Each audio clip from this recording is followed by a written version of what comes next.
الرجیم بسم اللہ الرحمن الرحیم الحمد للہ رب العالمین وصلی اللہ علی سیدنا مولانا ابی القاسم محمد اللہم صل علی محمد وعلی محمد وعلی آلہ الطیبین الطاہرین المعصومین رب اشرح لی صدری ویسر لی امری واحلل عقدۃ من لسانی یفقہوا قولی استغفر اللہ واسألہ التوبہ الدرس الثالث والعشرون 23واں درس کتاب الثقافۃ المہدویہ کا گفتگو ہماری چل رہی ہے امام مہدی علیہ السلام کے سفرا، سفیر کی جمع سفرا، 4 سفرا کے حوالے سے۔ اس سے پہلے جو اصل گفتگو چل رہی ہے وہ 2 حصوں میں، غیبت صغریٰ اور غیبت کبریٰ۔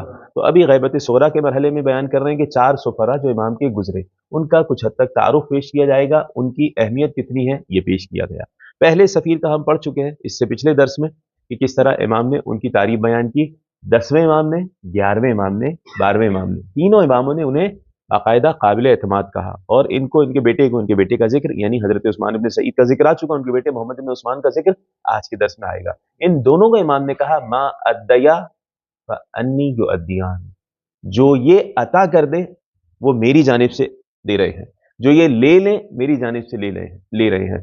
یہ دونوں باپ بیٹے ثقہ یعنی قابل اعتماد ہیں، یعنی جو کہہ دیں وہ بھی ہماری جانب سے ہے، جو عطا کر دیں وہ بھی ہماری جانب سے ہے۔ ٹھیک، یہ امام نے بیان کیا۔ دوسرے جو نائب امام کے، یا ہم نے کہا نائب کا لفظ حدیث میں نہیں آیا ہے، دوسرے سفیر کہہ لیں آپ، یہ ان کو ابواب بھی کہا جاتا ہے، وکلاء خاصہ بھی کہا جاتا ہے۔ دوسرے حضرت محمد ابن عثمان، ایک حد تک تذکرہ ان کا پچھلے درس میں بھی آ ہی چکا ہے، لیکن یہاں پر بھی کچھ روایات کے وہ ٹکڑے دوبارہ بیان کریں گے، کچھ اور روایات بیان کریں گے۔ ان سفرا کی وکلا کی کرامات بھی ہیں اپنی جگہ، ٹھیک ہے، اس پہ پوری کتابیں لکھی گئی ہیں، ان کی اپنی کرامات یا معجزات کا لفظ اس کے لیے استعمال کیا گیا ہے۔ ٹھیک، یعنی امام کے سفیر تھے تو عام بندوں کی طرح نہیں تھے، ان کی اپنی بھی کرامات تھیں۔ عبداللہ ابن جعفر حمیری کی روایت جو پہلے آ چکی ہے، اسی روایت کا وہ ٹکڑا نقل کر رہے ہیں امام حسن عسکری علیہ السلام سے، قال عنہ وعن ابیہ، ان کے بارے میں اور ان کے والد کے بارے میں 11ویں امام نے کہا تھا العمری وابنہ، عمری یعنی محمد ابن عثمان عمری، ٹھیک ہے، عثمان ابن سعید العمری اور محمد ابن عثمان العمری اور ان کے بیٹے، یہ دونوں یعنی وہی عثمان ابن سعید اور ان کے بیٹے محمد ابن عثمان، ان کو عمری کہتے ہیں یا عمریان بھی کہتے ہیں، ٹھیک ہے۔ العمری وابنہ، عمری عثمان ابن سعید اور ان کا بیٹا دونوں ثقتان، قابل اعتماد ہیں ہمارے، ٹھیک۔ امام نے کہا فما ادیا الیکا، جو کچھ تم تک یہ دونوں عطا کر دیں، ادا کریں، وہ فعنی یؤدیان، میری جانب سے دے رہے ہیں۔ وما قالا لکا، جو کچھ یہ دونوں کہیں، فعنی یقولان، وہ ہماری جانب سے کہہ رہے ہیں۔ تمہیں گویا کہ یہ سمجھنا چاہیے کہ وہ امام کہہ رہے ہیں، ٹھیک۔ ہم نے کہا ان جملوں سے بہت کچھ سمجھ آ جائے گا، جو دعا تعلیم فرما رہے ہیں نائبین یہ سفرا، تو گویا کہ یہ امام کے الفاظ ہیں، ٹھیک ہے۔ اور کئی مرتبہ تاکید بھی ہوئی، ان سے سوال بھی ہوا تو انہوں نے خود تاکید بھی کی۔ مثلا حسین ابن روحن نوبختی جو تیسرے نائب ہیں، ان کو جب سفارت دینے کا وقت آیا تو آنے والے نے پوچھا یہ آپ دے رہے ہیں یا امام کی جانب سے؟ کہا امام کی جانب سے، تمام کی تمام چیزیں، میرا کچھ اس میں دخل نہیں ہے، ٹھیک ہے۔ تو امام علیہ السلام نے کہا فاسمع لہما، ان دونوں کی باتوں کو سنو، واطعہما، نہ صرف سنو بلکہ اطاعت کرو، امام اطاعت کا حکم دے رہے ہیں۔ فانہما ثقتان المأمونتان، ٹھیک ہے، پہلے آ چکی ہے، یہ قابل اعتماد ہیں اور ان پر مأمونتان یعنی امانت دار ہیں، امانت کی حفاظت کرنے والے ہیں۔ دوسری روایت جو تھی پہلے وہ بھی آ چکی ہے، جب امام مہدی علیہ السلام کی جانب سے توقیع آئی تھی، خط لکھا ہوا آیا تھا تعزیت کا ان کے والد کے نام، یعنی پہلے نائب کے نام، نائب کی تعزیت کے لیے ان کے بیٹے محمد ابن عثمان کے پاس خط آیا۔ کس کا خط آیا؟ 12ویں امام کا۔ اب جملہ سنیے 12ویں امام کا، کتنا بہترین جملہ ہے۔ امام نے کہا، 12ویں امام نے کہا ان کے والد کی وفات کے بعد، وَكَانَ مِن كَمَالِ سَعَادَتِهِ أَن رَزَقَهُ اللَّهُ وَلَدًا مِثْلَكَ، آپ کے والد اس دنیا سے رخصت ہوئے، عثمان ابن سعید، ان کی سعادت کا کمال یہ تھا کہ اللہ نے انہیں تم جیسا بیٹا دیا۔ یہ 12ویں امام کہہ رہے ہیں، یعنی ان کی سعادت مندی کا کمال اور عروج یہ تھا کہ تم جیسا بیٹا اللہ نے انہیں عطا۔ یہ 12ویں امام کہہ رہے ہیں ان کے بیٹے کو، محمد ابن عثمان کو، کہ یخلفہ من بعدہ، ان کے بعد ان کا خلیفہ بنے، ان کا بیٹا، یہ ان کا کمال تھا، ان کی سعادت مندی کا کمال تھا۔ پروردگار ہمیں بھی ایسی نسلیں عنایت فرمائے جو امام کے وفادار ہوں، الہی آمین۔ یقوم مقامہ بامرہ، اس سے بڑی اور کیا سعادت ہوگی، بیٹا ان کی قائم مقام ہو ان کے امر سے۔ وہی جو امام کے وکیل تھے، وہ یترحم علیہ، اور ان پہ رحمت کی دعائیں کرے. یعنی ایسا بیٹا جو تم جیسا بیٹا ہو، وہ جب رحمت کی دعا کرے گا اپنے باپ کے لیے تو کتنی سعادت مندی ہے اس باپ کے لیے جس کا تم جیسا بیٹا ہو. یہ 12ویں امام نے کہا. ٹھیک. اس کے علاوہ ابو العباس کہتے ہیں اخبرنی ہیبت اللہ ابن محمد ابن بنت ام کلثوم بنت ابی جعفر الامری، جناب ابی جعفر امری کی بیٹی ہیں ام کلثوم، ان سے روایت ہے یہ، ان شیوخہ قالوا لم تزل الشیعہ مقیمتاً علی عدالت عثمان ابن سعید و محمد ابن عثمان، مسلسل بغیر کسی شک کے شیعہ ان دونوں بزرگان کی عدالت کے قائل رہے ہیں، عثمان ابن سعید اور ان کے بیٹے محمد ابن عثمان، عادل عدالت کے.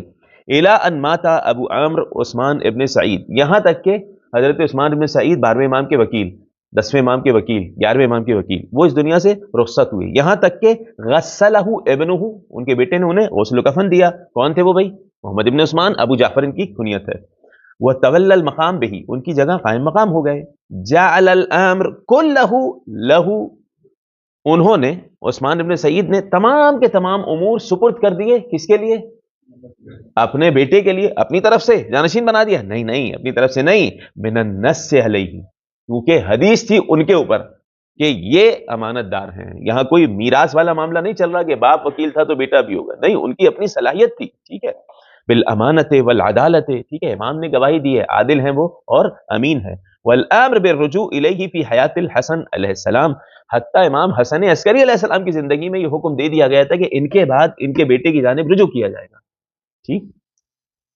امام حسن عسکری اسلام کی حیات میں، ابھی 12ویں امام کی ولادت ہی نہیں ہوئی. 11ویں امام نے کہا تھا کہ ان کی سعادت یہ ہے کہ یہ بھی اور ان کا بیٹا بھی تمہارے آخری امام کا وکیل ہوگا. یہ 11ویں امام نے کہا تھا. بعد موتہ فی حیات ابیہ عثمان ابن سعید لا یختلف فی عدالتی، ان کی عدالت میں کسی قسم کا کوئی اختلاف نہیں ہے. ولا یرتاب بامانتہ، ان کی امانت میں، امانت داری میں کسی قسم کا کوئی شک نہیں کیا جا سکتا. والتوقیعات تخرج علی یدہ، انہی کے دست مبارک سے امام زمانہ علیہ السلام کی توقیعات، لکھے ہوئے خطوط آتے تھے الی الشیعہ، شیعوں کی جانب، فی المہمات طول حیاتہ، جو مہم کام ہوتے تھے، سوالات ہوتے تھے، استفتاءات ہوتے تھے، دعائیں ہوتی تھیں، یہ ان کے ذریعے لوگوں تک پہنچتی تھی. بالخط الذی کانت تخرج فی حیات ابیہ عثمان، اسی خط، اسی رائٹنگ میں، اسی انداز سے خط آتا تھا جس انداز سے ان کے والد کی حیات میں آتا تھا. لا یعرف الشیعہ فی ھذا الامر غیرہ، اس کے علاوہ کسی اور کو نائب نہیں مانتے تھے اس والے معاملے میں شیعہ. ولا یرجع الی احد سوا، ان کے علاوہ کسی اور کی جانب رجوع بھی نہیں کرتے تھے. وکلا بہت سارے تھے، وکلا پہ کتابیں لکھی گئی ہیں، ان 4 کے علاوہ بھی امام کے بہت سارے وکلا تھے، ان تک توقیع بھی آتی تھی، لیکن اصل میں یہ تھے. ایک فرق یہ بھی بیان کیا گیا ہے کہ اصل توقیع ان تک آتی تھی، ان سے وکلا تک جاتے. ٹھیک ہے، یعنی یہ ڈائریکٹ تھے، وکلا انڈائریکٹ تھے. کچھ ایسے بھی ہے، کچھ وکلا. وقد نقلت عنہ دلائل کثیرہ، ان کے بہت سارے امام کی طرف سے، امام کی طرف سے، ہاں امام کی طرف سے ہوتے تھے. جی ہاں، بہت سارے اس میں روایات ہیں باقاعدہ. شیخ مفید نے بھی ذکر کیا ہے کتاب الارشاد میں، اس کے علاوہ دوسری کتابوں میں بھی ذکر کیا ہے. یعنی ان کے ذریعے آ رہے ہیں، کبھی کبھی ان کا ڈائریکٹ بھی آ جاتا تھا، کبھی ان کے ذریعے آتا تھا. ٹھیک ہے، ایسا ہوتا تھا. مثال کے طور پہ ایک شخص، اب معجزات بھی ایسے ہوتے تھے نا، ایک شخص اس نے سوچا کہ میرے پاس امام کا مال موجود ہے لیکن مال ہاتھ میں نہیں ہے، دکان ہے، اب اس دکان کو بیچ کے مثلا 500 درہم مجھے مل جائیں گے تو وہ لے کے امام کو دے دوں گا. یہ سوچا ہے رات کو. صبح ہوئی، امام کے نائب کا پیغام آ گیا کہ امام کہہ رہے ہیں لاؤ اس دکان کے کاغذات دے دو جو تم نے سوچا تھا. ٹھیک ہے، اور وہ اپنے حصے جمع کروا. مثال کے طور تو امام کے نائب کی طرف سے آیا یہ پیغام، ڈائریکٹ ان تک نہیں آیا. تو ایسا بھی ہوتا تھا. تو ان سے بہت سارے دلائل، بہت سارے معجزات امام علیہ السلام کے ان کے ہاتھوں پہ ظاہر ہوئے. وہ امور اخبرہم بہا زادتہم فی ھذا الامر بصیرہ، کتنے سارے معاملات ہیں جن کی انہوں نے خبر دی. جیسے یہ مثال دی میں نے کہ ان کے حوالے سے بصیرت میں اور اضافہ ہو جاتا ہے. وہ یہ مشہورۃ عند الشیعہ، شیعوں کے نزدیک مشہور ہے. یہ مشہور ہے نا بھائی، مشہور ہے آپ لوگ کے نزدیک؟ پڑھے تو مشہور ہو جائیں گے. وہ سارے معجزات، وہ کلا کے سارے. ٹھیک ہے، میں نے کچھ حد تک بیان کیے تھے ہم نے. ٹھیک، کہ کس طرح مثلا ان کے پاس جو سامان لے کے آیا جاتا تھا، بعض اوقات بتا دیتے کہ یہ سامان تم نے، فلاں نے یہ دیا ہے، فلاں نے یہ دیا ہے. امام کے وکلا ایسے بتا دیتے تھے. ٹھیک ہے، کبھی ایسا بھی ہوا، بلکہ آپ لوگ منتہی الاعمال میں، جنہوں نے ابھی ختم نہیں کیے منتہی الاعمال، وہ لوگ پڑھیں گے منتہی الاعمال میں، آخر میں ان کی کرامات بھی پڑھیں گے. مثلا ایک شخص ہے، وہ لے کے جا رہا ہے سامان، خمس کا سامان لے کے جا رہا تھا، ایک اینٹ، سونے کی اینٹ تھی، وہ کھو گئی.